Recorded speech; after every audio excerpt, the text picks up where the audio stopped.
2 milli సెకండ్స్తో world ఛాంపియన్షిప్ను కోల్పోయిన weight man.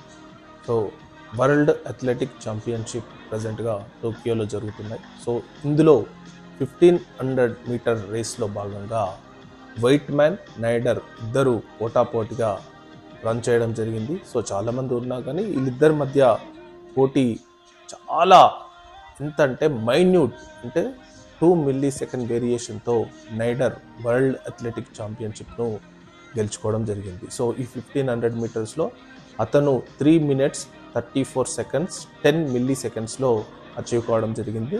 మరియు వెయిట్ మ్యాన్ మాత్రం 3 minutes 34 seconds 12 మిల్లీ సెకండ్స్లో అచీవ్ చేయడం జరిగింది. అంటే ఇద్దరి మధ్య గ్యాప్ అనేది 2 మిల్లీ సెకండ్స్. ఈ 2 మిల్లీ సెకండ్స్తోనే వరల్డ్ ఛాంపియన్షిప్ అనేది తారుమారు కావడం జరిగింది.